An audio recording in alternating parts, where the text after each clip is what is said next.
को उतारू हो जाते हैं। अभी असली शेर से भेंट नहीं हुआ है उन लोगों का, और जब से भेंट हुआ है पानी पिया के रख दिया हो एकदम समाजवादियों, जो आप बंजारा समाज के वोट को अपने बाप की बकौती समझते हैं। ये समाजवादी पार्टी के लोग कश्यप, बिंद, केवट, मल्लाह, निषाद, घोर, प्रजापति, बंजारा, हरकवंशी, रैकवार, इन सभी लोगों को, इन सभी के वोट को ये समाजवादी पार्टी के लोग अपने बाप की बकौती समझ रखे हैं। घबराओ नहीं, ओम प्रकाश राजभर पूरी सेना के साथ प्रवेश कर लिया है। तुम्हारी बकौती तुम्हारे घर भेजवा देंगे और तुम्हारी गुंडई तुम्हारे घर भेजवा करके हम लोग चैन देंगे। अरे चैन तब तक नहीं आएगा जब तक आपका बेटा ग्राम प्रधान, जिला पंचायत, ग्राम प्रमुख, विधायक और सांसद नहीं बन जाएगा, तब तक चैन से बैठने वाले हम लोग नहीं। बताओ सही की गलत? सही बात है कि गलत है? नेता बनेंगे कि नहीं बनेंगे?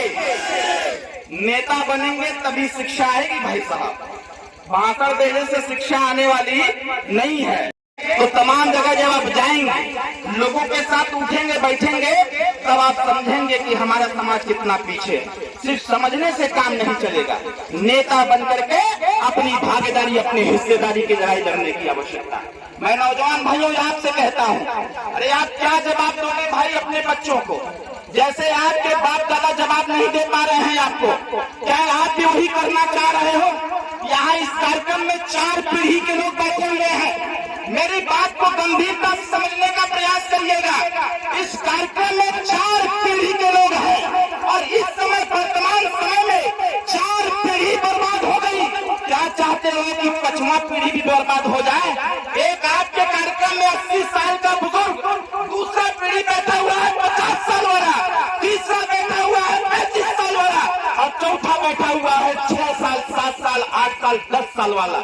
ये चारों लोग एक ही परेशानी में है कि हमको तो कोई जानता ही नहीं है, तुम्हारा हिस्सा कहाँ से नहीं। इसलिए नौजवान भाइयों, अगर आप चाहते हो मान सम्मान, स्वाभिमान, हक, हिस्सा, अधिकार चाहते हो, तो नौजवान भाइयों अपना और लगाओ झंडा के दरवाजे पर और फिर अगर झंडा करके हिस्से की लड़ाई लड़ना चालू कर दो, नहीं तो समाज के लोग ये राजनीतिक पार्टियां ऐसे ही आने आपको नस्ते नाबूद कर देंगी, जिस प्रकार से देश में अंग्रेजों ने आपको नस्ते नाबूद करने का प्रयास किया।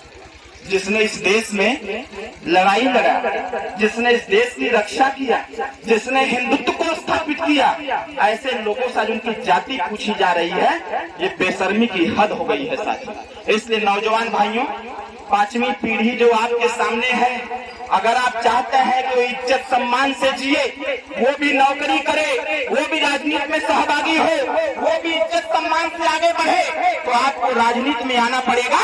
और मैं आपसे कहता हूँ, हमारे संजय भाई, आप एक टिकट की बात कर रहे हो, नवाब सारे बंजारा समाज के लोगों को जितना टिकट होगा उतना टिकट हम देने का कार्य करेंगे और लड़ा करके अपनी राजनीति चमकाने का काम करो। जिसके पीछे पीछे जिंदाबाद मुर्दाबाद करते हो, उनका पीछा छोड़ करके अपना पीछे ऐसे लोगों को घुमाना चालू करो। जो लोग जिनके पीछे आप टहल रहे थे, जब तक वो आपके पीछे न टहलने लगे, तब तक चैन से बैठने की आवश्यकता।